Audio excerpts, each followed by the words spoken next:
Esse é o momento do culto onde as canções acabam.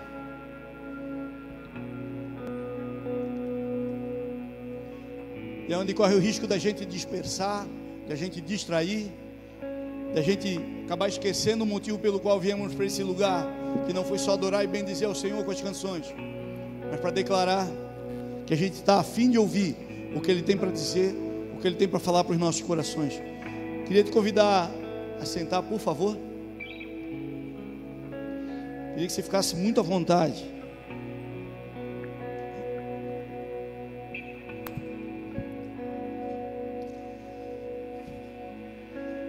Porque a gente está num templo feito por mãos de homens, de uma denominação chamada Igreja Presbiteriana Independente de Nova Londrina.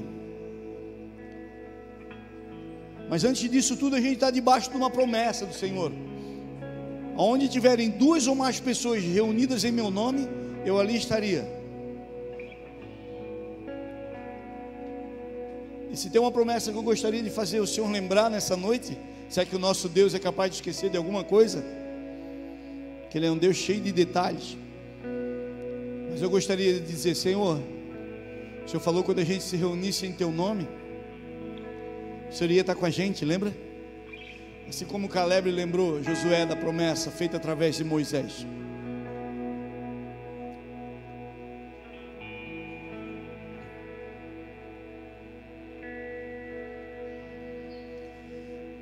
Oh meu Deus, tem pessoas aqui que eu nem conheço, Pai. Tem pessoas aqui que eu nunca vi o rostinho antes. Mas tem pessoas aqui, Deus,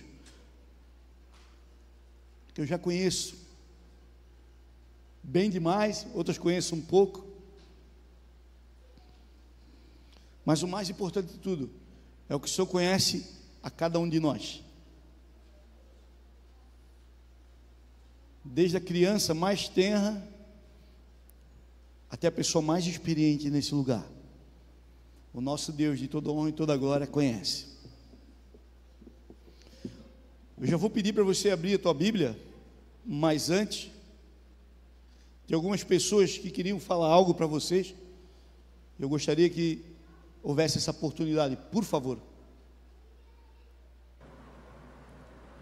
Oi. Eu sou a Carol, filha do Lê. Esse é o Rafa, meu filho, a Lelê, minha sobrinha. A gente fica muito feliz porque a gente vê que o pai também está bem feliz aí. Vocês têm uma pessoa incrível ao lado e a gente sente muita saudade. Mas a gente sabe... Mas a gente sabe que vocês estão cuidando muito bem dele aí. Beijo, papai. Beijo, papai. Calma aí que não acabou ainda. Boa noite, irmãos da IPI de Nova Londrina. Eu me chamo Lorena, sou irmã do Leandro, esse catarinense que está infiltrado aí no meio de vocês já há um tempinho. E eu queria agradecer o carinho, o cuidado que vocês têm dispensado ao Leandro. Todo esse tempo que ele está aí, dá para perceber o carinho de vocês, o amor de vocês em cada detalhe, desde uma mesa posta num dia de aniversário, quando nós, familiares de sangue, não podemos estar aí, né? Mas a palavra de Deus, ela nos fala de que há amigos mais chegados do que irmãos. E eu louvo a Deus, então, por Deus ter colocado amigos, irmãos, irmãos, amigos no caminho do meu irmão. E o Leandro tem crescido muito, e o que me deixa muito feliz. Que Deus esteja abençoando a cada um de vocês. Deixo aqui então expressada a minha gratidão, meu carinho por cada um de vocês. A maioria eu sequer conheço pessoalmente, apenas alguns. Tive o privilégio, a oportunidade de conhecer. Mas eu deixo aqui minha gratidão.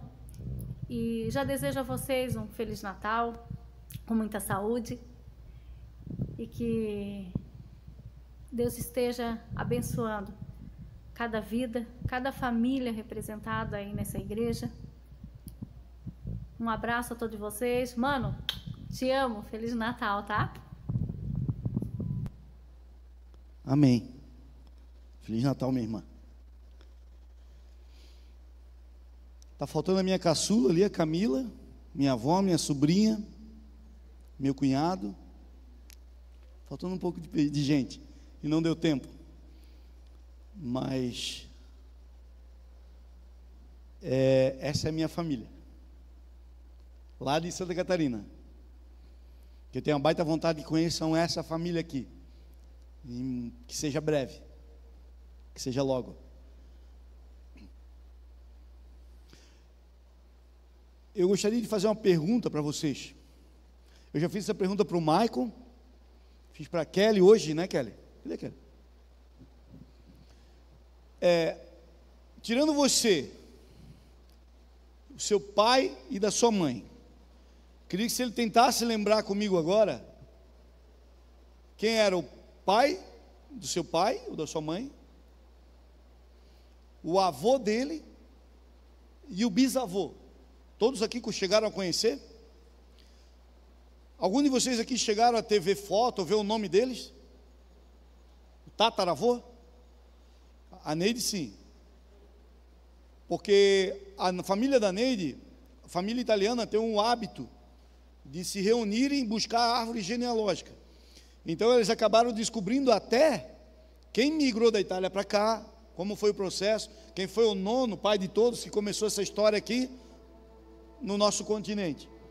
Mas isso são coisas raras, que se for buscar realmente mais 2 ou 3 gerações atrás, provavelmente não vai ter nem foto, nenhuma carta escrita, nenhum detalhe que falasse da forma como aquela pessoa pensava ou agia.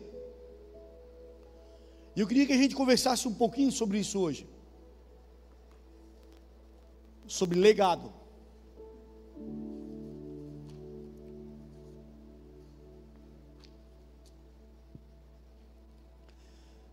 Eu vi uma pessoa falar o seguinte: legado não é aquilo que a gente deixa escrito, não é aquilo que a gente deixa depositado numa conta, e não é aquilo que a gente deixa falado somente ao ouvido das pessoas. Legado é aquilo que a gente deixa impresso no coração de alguém. Consegue me entender? Estou conseguindo ser claro? Vai além de eu conseguir influenciar alguém no jeito de vestir, no jeito de cortar o cabelo, no meu jeito de falar, no meu sotaque, que muitos já estão pegando, estão ficando bons. Mas vai de encontro ao que você deixa impresso no coração das pessoas depois que você parte. Eu me lembro que antigamente eu ficava assistindo alguns filmes como Troia, O Senhor dos Anéis, esses filmes medievais que tem reis, tem castelos, e mesmo umas histórias da Bíblia, eu vejo a necessidade que esses homens que reinavam tinham de deixar um legado e de se eternizar de alguma forma. Tinham reis que tudo que eles faziam já não era mais por causa de ouro, não era mais por causa de terra, ou não era mais por causa de número de exército, porque isso eles já tinham adquirido. Naquela época, numa época em que não tinha um carro novo, uma lancha para comprar, para ostentar aquilo que você era, você tinha.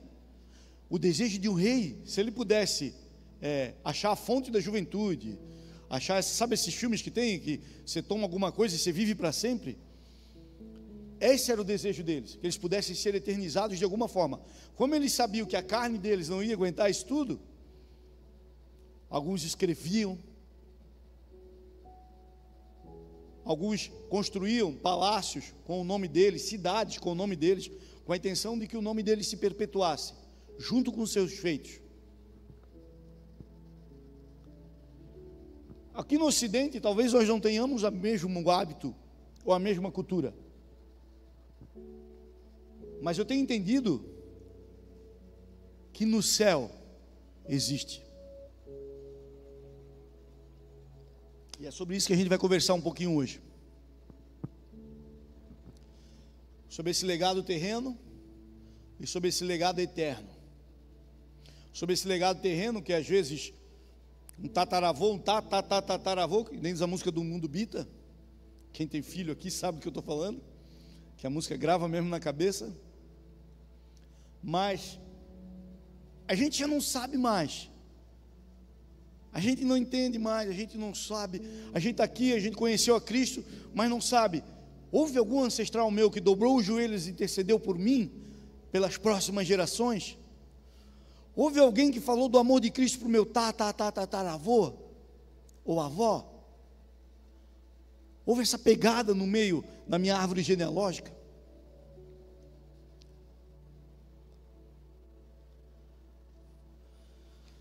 Eu queria que você acompanhasse comigo, só para a gente ter uma base de que isso realmente existe no reino.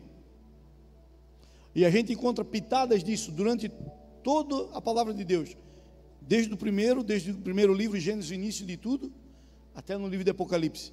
Você vai encontrar a respeito de legado, de legados passados de geração em geração. Você vai perceber que o nosso Deus, quando Ele é apresentado ou se apresenta, Ele diz: Deus de Abraão, Deus de Isaac e Deus de Jacó ou Israel. Significa que é o Deus de um patriarca, Deus de um filho dele e de um neto dele. Ele se apresenta como um Deus geracional. Você consegue entender isso? Que embora a gente viva o nosso ano 2020 pandêmico, assustador e cheio de surpresas, não tão agradáveis assim, existem coisas muito mais importantes que já nos antecederam, e haverão outras coisas muito mais importantes depois de nós. Que aquilo que é apavorante para nós muitas vezes é só um pequeno acontecimento dentro da eternidade. E acreditem, vai passar. Em nome de Jesus.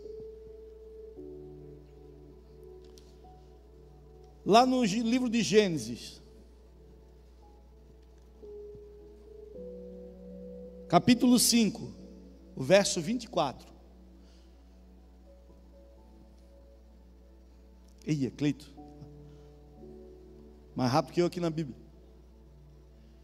Enoque andou com Deus e não foi mais visto, porque Deus levou para junto de si. Deixa eu ler na minha tradução, por favor. Enoque andava com Deus, então certo dia ele simplesmente se foi, pois Deus o levou. E eu queria que você acompanhasse comigo em Gênesis, um pouquinho mais para frente, no capítulo 6, o verso 9.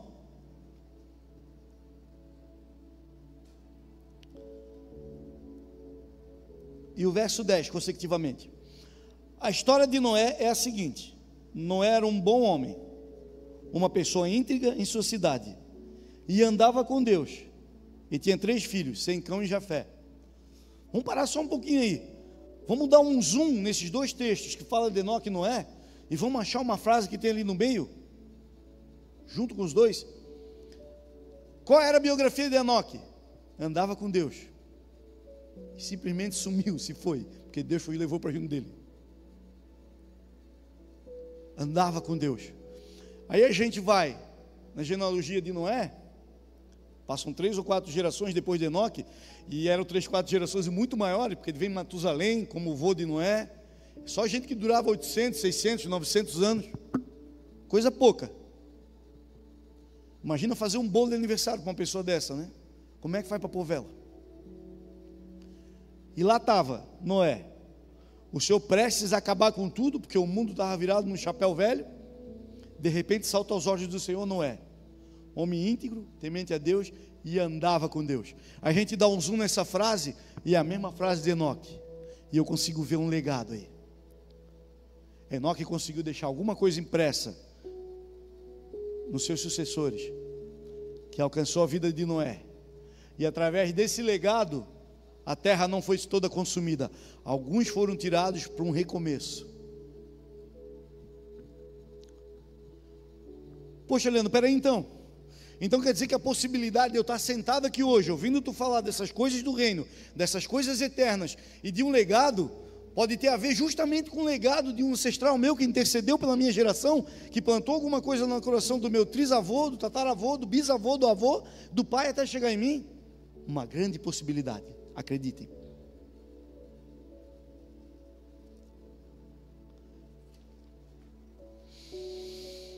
Deus. A gente entende que todo legado implica em escolhas, e toda escolha, ou ela silencia o nosso legado no tempo, ou ecoa o nosso legado para a eternidade? Deixa eu repetir, talvez as palavras sejam confusas demais.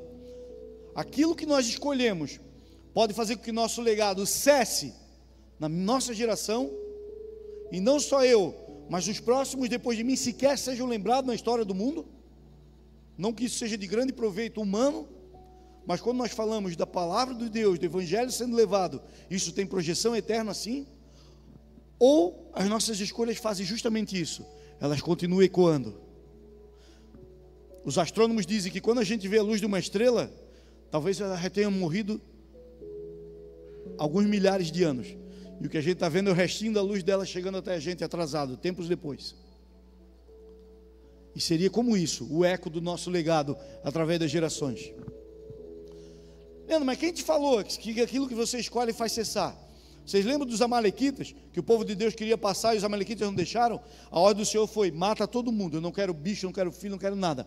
Dessa geração e desse reinado, eu não quero que eles sejam lembrados. Alguém me ajuda a lembrar quem foi, que o pastor esteve pregando outro dia, mas eu não lembro o nome. Que eles foram lutar em Jericó, Josué liderou, venceram. Quem foi que foi lá tirar um utensílio que Deus tinha dito para não pegar? Alguém lembra o nome? Um de cada vez? Quer alguém procurar na Bíblia do tempo para não passar vergonha? Mas o fato é que esse nome que eu também não lembro agora.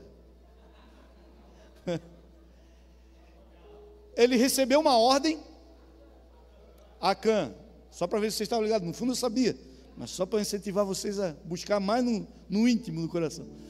Mas o tal do Acã resolveu pegar uma capinha, os utensílios, um negocinho, não, mas só um negocinho, mas Deus mandou não pegar nada. Vai em Jericó, a muralha vai cair, vocês vencem e não peguem nada, não quero nada dessa cidade. Ela é toda amaldiçoada, toda emperebada espiritualmente, não traz nada, um figo podre de lá.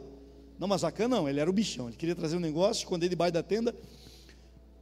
Eu me espantei na palavra de Deus quando eu vi que foi engolido junto com a tenda ele, a esposa, os filhos, os empregados, o cachorro, o papagaio, o porquinho da Índia, não ficou nada. Não ficou nada. Ou seja, esse legado desse cara acabou ali. Não teve mais descendência dele. Não teve ninguém para dizer assim, oh, não, o tataraneto dele fez uma coisinha boa e redimiu a família. Não, acabou ali. Silenciou no tempo o legado de Acã. Silenciou no tempo o legado de Amaleque. E às vezes as nossas escolhas podem fazer que silencie no tempo o nosso legado em Cristo. E aí perde minhas filhas, perde meus netos, perde os filhos dos meus netos, mais uma geração para perder. Nós já vamos ver isso depois. Mas pelo menos 4 gerações pode sofrer uma trágica consequência de algumas escolhas que eu faço agora. Poxa, Leandro, mas por que tu resolveu falar de legado? Nós estamos tão preocupados com problemas tão eminentes. Justamente por isso, porque a gente tem estado tão focado no agora. Porque assim, hoje a gente está focado no agora por causa das festas e celebrações, ou a gente está focado no agora por causa das tragédias e desilusões. O nosso foco acaba, por causa dessa sociedade vil, girando em torno do nosso umbigo às vezes. Ao ponto de que às vezes os nossos filhos pequenos querem nos falar algo e a gente diz, agora não, estou assistindo o jornal te contando um monte de mentira, mas você prefere a mentira do jornal do que uma conversa com o teu filho. A tua filha fala, pai, vem cá que eu quero fazer uma trancinha em ti, nós vamos tomar um chazinho. Ah, eu não, vou me expor ridículo com a minha filha. Quando eu era mais novo, dava até para fazer uma trança, alguma coisa, já não tem muito possibilidade, só se eu deixar a barba crescer. Mas ainda assim, eu brinco com a Leandra, é rocambole, é de luta na cama, que eu já brincava com a Carolina e com a Camila. Cada vez que eu vou lá, a Leandra pede para eu fazer rocambole, que é enrolar ela na coberta, ela fica igual uma minhoca, e ela tenta escapar. Se eu não fizer, ela fica reclamando, porque já é uma tradição de família, já fazia com as meninas isso. É um legado que eu estou deixando, talvez. Inútil, mas é. Mas vocês percebem que se nesse detalhe eu estou falando de algo E foi incrível, porque o dia que eu fui fazer esse rocambole com a minha neta, e ela é muito parecida com a minha filha quando eu tinha a mesma idade, parecia que eu viajei no DeLorean, na máquina do tempo, e voltei. Lá na idade da Camila, mesma idade. O jeito de gritar, me ajuda, sai daqui. E é engraçado como o que eu fazia e brincava com a minha filha deu ideia dela para mim brincar também. E vai saber, se eu durar esse tempo todo, quando a Leandra crescer e tiver um filho ou uma filha, eu não vou ter que fazer rocambole, meio cansado, mais do que agora, e tentar rolar na coberta mais uma vez. E eu fico pensando, se uma brincadeira dessa, insignificante, acabou já atravessando uma geração, o quanto pode as minhas escolhas em Deus atravessar ainda mais. Está lendo, e o agora? O agora é o momento de a gente fazer isso. Porque com pandemia ou sem pandemia, morrendo de Covid ou morrendo de velhice, o que quer que aconteça conosco, a pergunta é, o que vai ficar? De herança? Não. Quem tem grana pra caramba aqui, eu já sugiro que divida a herança em vida, para não ver os filhos se arrebentando por causa de recursos que você amontoou. Porque isso é uma das coisas mais terríveis que pode acontecer no seio de uma família. Agora, a herança de um legado em Deus vai trazer tanto livramento, vai trazer tanta bênção, vai trazer tanto cuidado do céu, vai trazer tanta direção e destino através do Espírito Santo, que são coisas que eu não vou alcançar na vida do filho da Lelê, do filho do Rafa, do filho do Rafa e da Lelê, mas o Senhor vai, eu creio. Imagina seu filho e sua filha. Você que já avô, imagina o seu neto. Imagina o que vai vir depois deles. Imagina o que pode vir depois deles no Senhor. E hoje a gente tem a chance de escolher o que vai ecoar para a eternidade ou o que vai cessar no tempo que se chama hoje.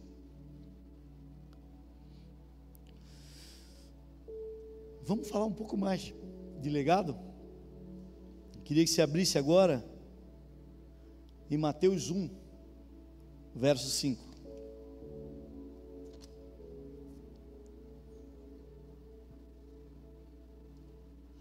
Salmão foi pai de Boaz, e a mãe de Boaz foi Raabe.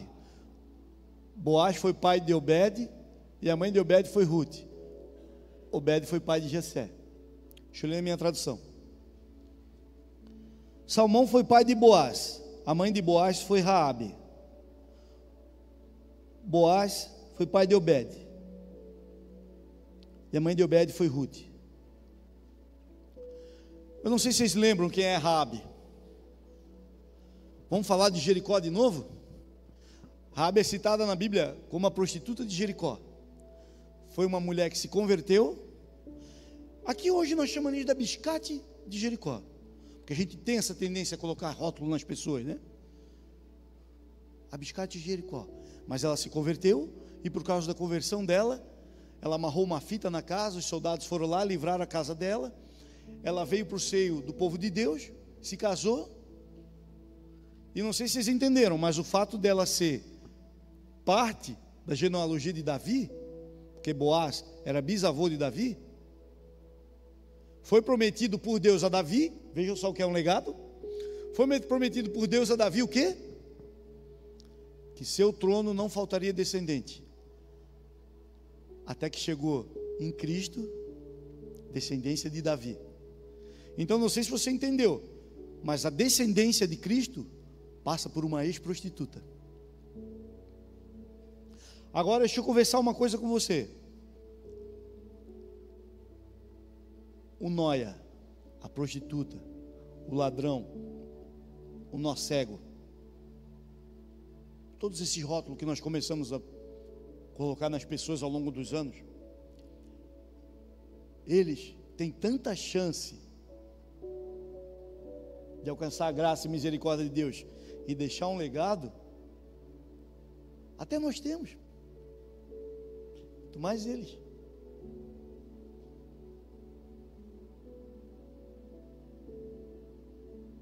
Porque não sei se esse rótulo faz eu ou você pensar que só nós somos melhor do que algum deles. Mas deixa eu te falar, para o reino perpétuo e inabalável do Senhor, não. Eu não sei se vocês lembram de Cristo, mas ele sentava para jantar com prostitutas e publicanos. Publicano era basicamente um ladrão do povo. O povo foi tomado por Roma. Aí o Leandro simplesmente, não, quer saber? Roma, vamos fazer um acordo aqui? Tu me dá uma comissãozinha, eu saio cobrando o tributo excessivo desse povo, deixa comigo. Acho que eu faço esse trabalho sujo para vocês. Então, ou seja, era ladrão e prostituta. Eu disse, não, vou lá almoçar na tua casa, não, vou lá jantar contigo. Não, senta aí, vamos conversar. Aí às vezes a gente está aqui dentro da igreja e diz, não vem não. Aí tomara que não venha, Senhor, não traz nenhum homossexual aqui, por favor. Se for para dar trabalho para a gente, não traz. Senhor, não traz nenhum prostituto, Senhor, não traz nenhum ladrão aqui. Capaz de querer roubar nosso som, não traz. E o Senhor, olhando pela terra, procurando verdadeiros adoradores, que o adorem em espírito e em verdade, ao ponto de abrir os braços e receber a cada um deles, que o Senhor mandar. Esse é um legado da igreja. Esse é um legado da noiva do Senhor, ao qual o Senhor pediu e declarou que as portas do inferno não prevaleceriam contra ela. E às vezes parece que a gente está com o pé na porta do inferno, dizendo, não, fica aí, não vem para cá não.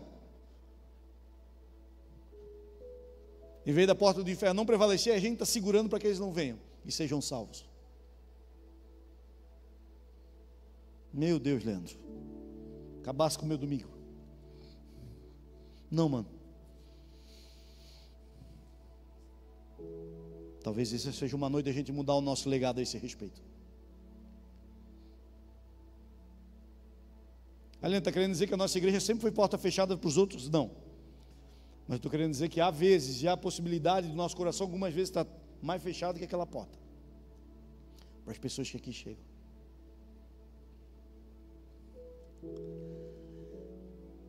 Tá aí, por que tu fala, Leandro, então que a Raabe teve esse, como é que chama? Esse legado tão excelente no Senhor? Vamos comigo lá em Hebreus, capítulo 11, 31 verso.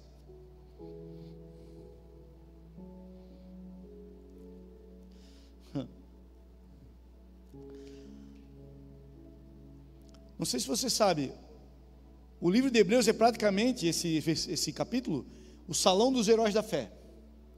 Começa com Abraão, o pai da fé, porque por causa da fé foi lhes imputado o título de ser amigo de Deus, e começa a falar de uma galera, desde o Velho Testamento, que foram heróis da fé, que permaneceram, que lutaram, que prevaleceram, que perseveraram. E olha o que fala a respeito dessa moça de Jericó. O texto aqui trata ela dessa forma, porque o texto remete na época o que ela era. Por um ato de fé, Raabe, a prostituta de Jericó, acolheu os espiões e escapou da destruição que veio sobre os que se recusaram a confiar em Deus. Por um ato de fé, hoje na história do legado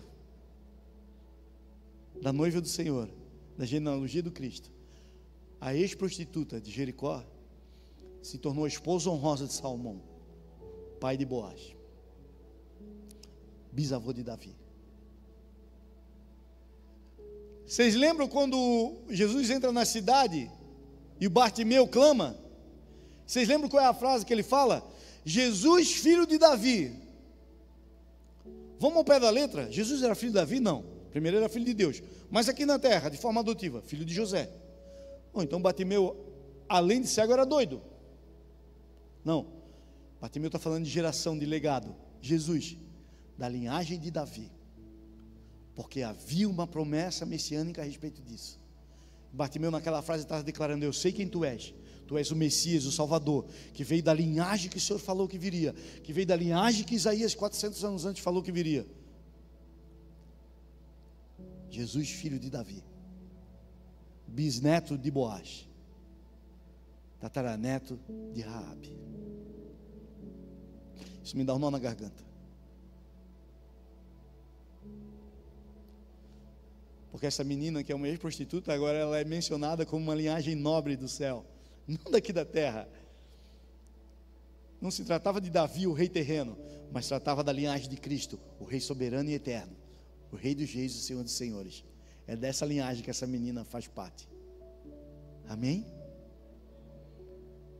E se o Senhor diz que faz de prostituta descendência real, quem somos nós para dizer que não? Que faz de um nóia descendência real, quem somos nós para dizer que não?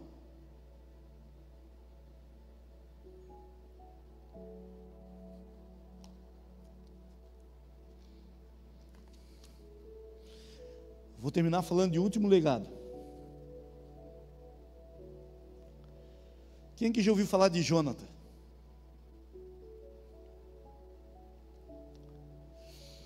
Vou tentar dar uma resumida bem rápida.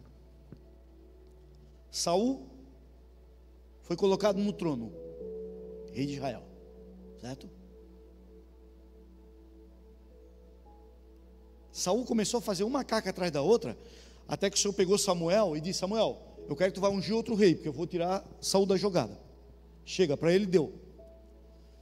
Aí Samuel vai lá na casa de Jessé, como Deus mandou, leva um novilho para sacrificar, leva o azeite na botija, que era com azeite, era uma ferramenta de ungir rei, um óleo específico para isso. Aí já sabe a história, começa a chamar, tem a fulano, tem Eliabe, o grandão, o lutador do UFC, o MMA, o bonitão, ator de Hollywood, não é ele. E vai vindo os outros. O pai Jessé esqueceu desse menino chamado Davi. Samuel pergunta: tá, mas não tem mais ninguém, porque até agora Deus não, o Espírito Santo não disse é esse. Não, tem mais um, está lá catingando, cuidando de ovelha velha que ninguém quer comprar. As ovelhas manchadas, as ovelhas malhadas, porque na época o que custava caro era uma ovelha limpa e sem mácula, um cordeiro para oferecer de sacrifício. A ovelha malhada ela não tinha muito valor. E Davi estava cuidando desse restinho, da rapa do tacho. Chamaram o menino, quando o menino entrou na porta, o Senhor: Samuel, é esse menino aí, sardento, de cabelo enrolado, baixinho, mas Deus disse que ele era bonito. É esse menino aí. O menino foi ungido rei, passou um tempo até ele tomar o trono, inclusive o rei Saul, sabendo, começou a persegui-lo para matá-lo. E esse rei Saul tem um filho chamado Jonathan. E vocês já viram filmes medievais? Quando o cara reina, tem um príncipe e um menino, quem é o próximo a ser rei? O filho. Enquanto o pai estava querendo matar Davi, Jonatas, por uma amizade que tinha com Davi, protegia Davi, livrando ele das mãos do pai. Teve uma vez que Davi: é o seguinte, eu preciso ir aí. Não, Davi, peraí, eu e o pai vamos treinar arco e flecha, tu fica em tal lugar, em tal árvore, eu vou conversar com o pai e ver o que está no coração dele. Se o pai ainda tiver a fim de te matar, eu vou dar uma flecha depois da árvore que tu está. Se o pai não tiver, eu dou uma flechada antes. Pensei comigo, quantos de nós talvez pegasse a flechada e mirasse em Davi, né? Digo: vai pegar meu trono. Vai pegar meu trono nada, vai fazer canoa nada. Aí, o que acontece? Jonathan vai e protege Davi. Não uma, nem duas, mais vezes. Amigos mais chegados que irmãos. Aquele que precisava torcer para Davi morrer, para ele assumir o trono, entendeu em Deus que quem Deus tinha ungido como rei era Davi.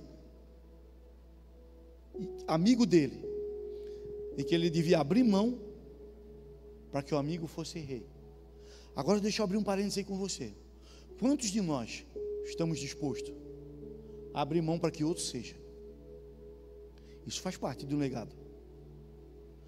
Pai, está falando do legado. Se o meu filho vê que eu estou abrindo mão de algo para que outro seja, meu filho vai dizer: pai, tu és um boca mole mesmo. Talvez não. Talvez teu filho entenda uma nobreza em você de entender que há algo de Deus para você que é diferente do que Deus quer para aquela pessoa. E isso lá na frente, nós já vamos ver, pode trazer uma colheita muito melhor para você do que um reino que Deus não tinha aprovado. Porque se o Jonatas ajuda o pai a matar Davi, ele ia assumir um reino, e eu tenho certeza que ia ser um reino mais catastrófico do que foi o do pai dele. Tá, Leandro, mas e na Bíblia, onde é que está isso? É agora que nós vamos chegar. é no ponto principal daquilo que eu quero que a gente converse. 2 Samuel capítulo 9, a partir do verso 1.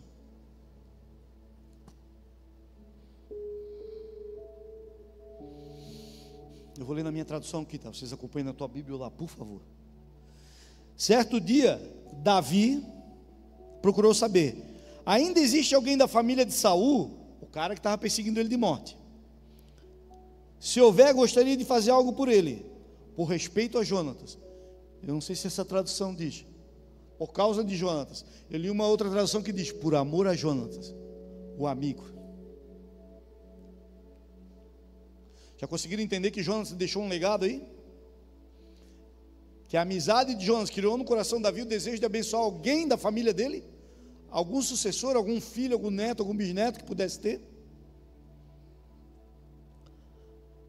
Havia um antigo escravo da família de Saul chamado Ziba, e ele foi levado à presença de Davi, e o rei perguntou: você é Ziba?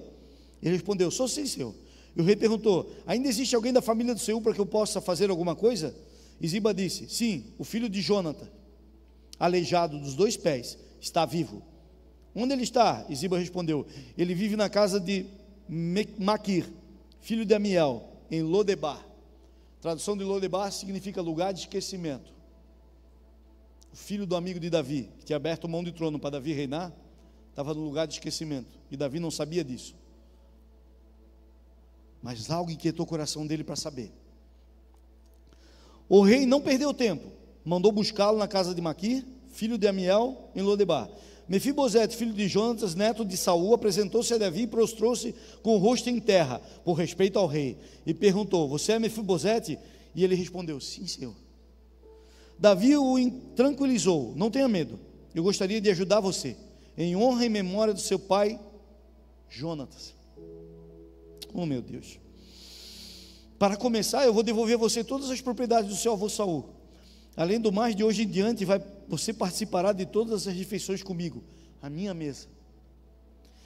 Prostrando-se sem olhar para o rei, Mefibosete disse: quem eu sou para merecer a sua atenção? Um cão morto como eu. Um cachorro morto. Davi mandou chamar Ziba, o homem de confiança de Saul, e disse: estou entregando tudo que pertenceu a Saul, a família dele, ao neto do seu senhor. Você e seus filhos e seus escravos cultivarão as terras dele e trarão produção para Mefibosete. Ele vai viver disso. O próprio Mefibosete, neto de seu senhor, de hoje em diante participará de todas as refeições à minha mesa. Ziba tinha 15 filhos e 20 escravos. Você consegue entender o que Davi fez? Ziba e essa família, esses escravos, é como se fosse a empresa de Saul, o vô de Mefibosete.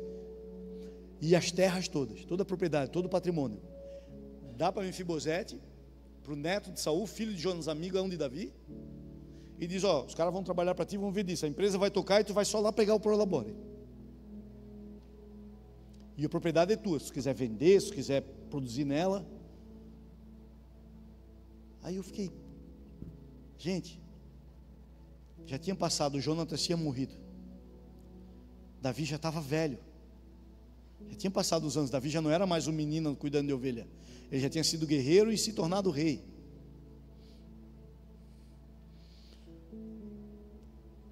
Tudo que o meu senhor rei ordenar, verso 11, ao seu servo exatamente o seu servo fará. A partir daquele dia, Mefibosete comia com Davi à mesa, como um membro da família real. Algumas traduções dizem como um filho. E eu vou abrir uma lacuna aqui para contar uma história que aconteceu comigo lá no Corajosos, dessa vez que eu fui, Reinaldo. A gente foi orar no refeitório, eu ia começar, e eu fiquei no refeitório dessa vez, não na cozinha, mas no lugar onde a gente serve as refeições. Tinham umas 15 mesas, uma média de 8 cadeiras em cada mesa, 2 tendas de 10 por 10, um piso de deck, a gente lá orando, e uma pessoa disse assim, ó,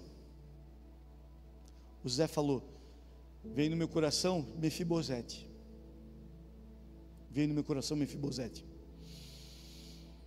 e a gente orou, e aquilo ali constrangeu o nosso coração, e na hora o Espírito Santo, eu falei, o Espírito Santo começou a falar no meu coração, Deus está trazendo homens aqui, esses corajosos, para devolver a dignidade deles.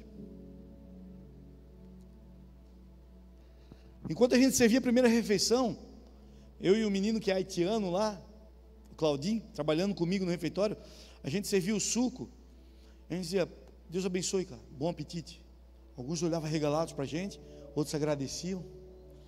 Bom apetite, cara, Deus te abençoe. Bem-vindo, cara, bom apetite, Deus te abençoe.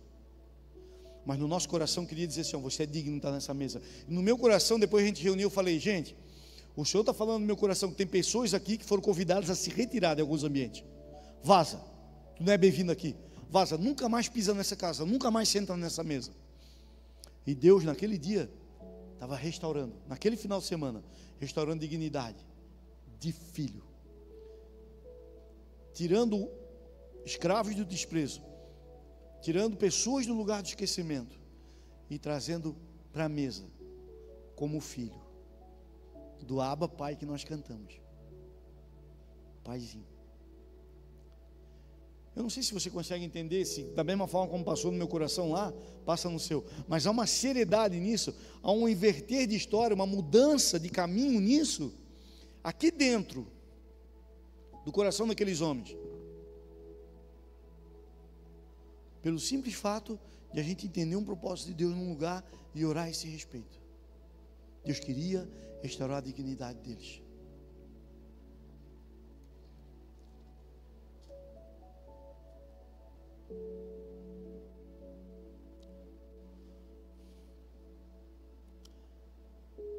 Eu não sei as escolhas que você fez, que talvez estão querendo estagnar o teu legado, calar o teu legado no vácuo do tempo. Sabe aquele filme espacial, quando alguém desengata, está do lado de fora da nave trabalhando, desengata e vai para o espaço assim, ó, e o capacete quebra e começa a congelar? Ou no joguinho que é jogado para fora da nave, né? E não era um impostor, e ele morre lá fora. Assim às vezes é o nosso legado, largado no tempo, por causa de escolhas, como Acã, como Amaleque. Mas há uma chance, há um novo tempo começando, há uma nova década começando. 3 pessoas já falaram: Lê, vão haver 10 anos em que algumas pessoas vão ser muito abençoadas. E essa bênção vai servir para semear em muitos corações. Pastor Charles profetizou uma década diferente na nossa nação. Eu entendo que em 2020 finaliza um tempo. E daí, já que nós estamos falando de década, estou com 44, daqui a 10 anos eu vou estar com 54. Minhas filhas um pouco mais velhas, meus netos maiores, eu com menos cabelo e mais brancos do que são agora.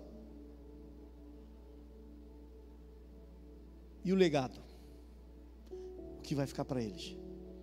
O que eu posso construir nessa década, o que eu posso aproveitar desse favor do Senhor para semear na vida deles, para semear na vida da Vanessa, para semear na vida da Bianca, para semear na vida da Manu, para semear na vida do Mateus, para semear na vida do Miguel e da Isabelle, da Rafa, do Kevin e do Eric, para semear na vida dos nossos,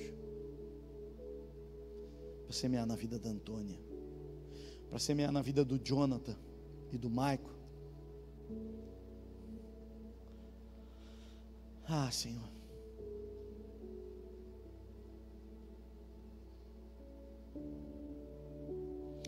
mas é tão difícil, parece tão difícil isso que você está falando, porque a gente passa o dia, segundo alguns estudiosos, fazendo mais de 2.000 escolhas, desde a cor do tênis, do jeito que vai amarrar o cadarço, qual blusa vai colocar, se a calça é com cinto, se a bermuda é sem cinto, que cueca de que cor, que meia vou usar, com relógio ou sem relógio, com pulseira ou sem pulseira, vou de vestido ou de jeans.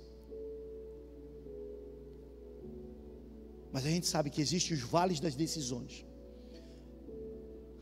Quando aperta, quando a coisa que parece mais certa a fazer é sucumbir, é corromper, é fazer aquilo que você sabe que é errado, mas que você sente que é o mais fácil a fazer. E naquela hora você diz não. Porque tem uma filha me olhando, tem uma neta me olhando e querendo, esperando ver que decisão eu vou tomar. Que decisão eu vou tomar?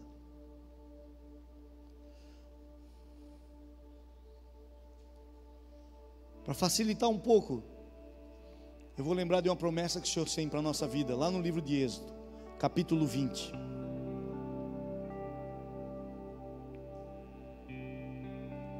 Versos 5 e 6. Queria que você pensasse muito a respeito dessa promessa. Queria que você entendesse como é que funciona a matemática do céu. Não se ajoelhe diante de ídolos, nem os adore, pois eu, Senhor, sou Deus que não tolera outros deuses. Eu castigo aqueles que me odeiam, até os seus netos, bisnetos e trisnetos. 4 gerações. Continua, Cleito, por gentileza. Porém, sou bondoso com aqueles que me amam e obedecem aos meus mandamentos, e abençoo os seus descendentes por milhares de gerações. A minha tradução diz por até 1000 gerações ou mais.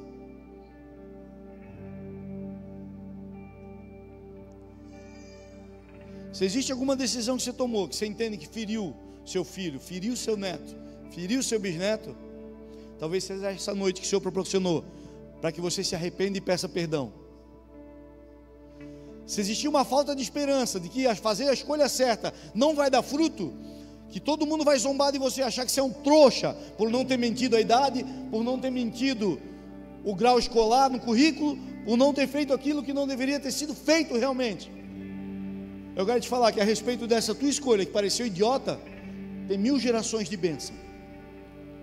E para as escolhas erradas, torpes, imundas, que o inimigo vai colocar no meio do teu coração, para a gente tentar escolher no nosso ouvido, a gente tem 4 gerações de maldição. Então é só a matemática que eu quero que você faça. Pensa na hora de escolher, irmão, por favor. Não se trata só de inferno, não se trata só de céu, se trata dos seus, dos que estão por vir, filhos e filhos dos seus filhos. Se nós não nos posicionarmos agora, o que eles escolherão é cada vez o pior de uma sociedade vil, suja, corrupta e egoísta. Queria te convidar a ficar de pé, por favor.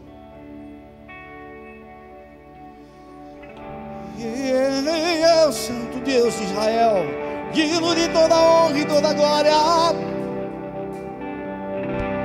o Deus de gerações, o Deus que muda a história, o Deus que faz novo e de novo, que restaura a personalidade, que faz novo o caráter, o Rei de toda glória.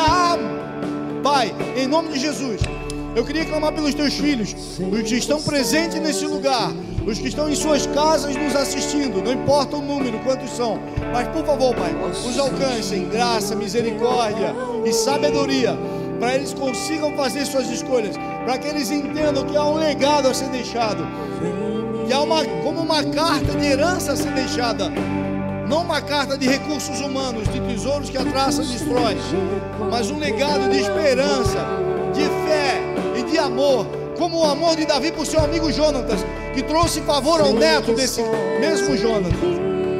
Oh, aleluia! Em nome de Jesus. Posso sentir o teu calor.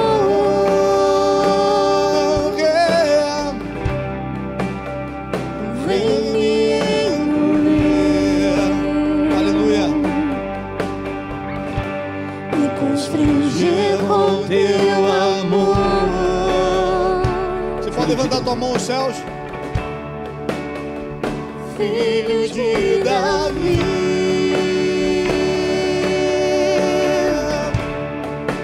tem compaixão de mim.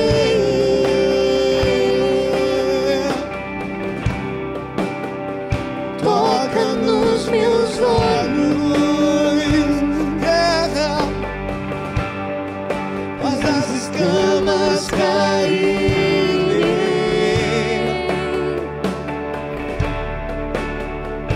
filho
favor, irmão, não porque o Leandro falou essas coisas, não porque é um domingo de culto, mas que o seu coração entenda que existem coisas específicas que Deus está falando no meio do teu coração a esse respeito. Não deixe cair isso no esquecimento quando você for para a tua casa. Que o Espírito Santo continue falando ao teu coração sobre o que vai ficar para depois, o que vai ficar depois de nós. Esse mesmo Espírito, um coração grato a Deus, entendendo que Ele é o Senhor de todas as coisas. Eu queria pedir para te ficar à vontade, pegar o teu dízimo, a tua oferta e trazer até o gasofilácio. Antes nós vamos orar por elas. É o teu momento de ser grato ao Senhor, é o teu momento de ser fiel ao Senhor, é o teu momento de declarar: Senhor, eu te agradeço por tua fidelidade para comigo, em nome de Jesus. Amém? Deus Todo-Poderoso, nós te louvamos, Pai. Nós te louvamos pelo trabalho de cada um desses irmãos. Nós te louvamos pelo recurso que esse trabalho traz. Nós te louvamos pelo coração generoso deles em trazer algo à tua presença. Não por causa da religião, mas por causa da gratidão ao teu nome. Em nome de Jesus, abençoa a vida de cada um deles. Mesmo que não puderam trazer nada essa noite, que o Senhor traga a tua graça, a tua destra, o teu braço forte, guiando, protegendo a vida de cada um, Pai. Em nome de Jesus. Pode trazer a tua oferta, irmão, teu dízimo, nós já vamos encerrar. Quando a gente canta. Quero te ver, quero te ver.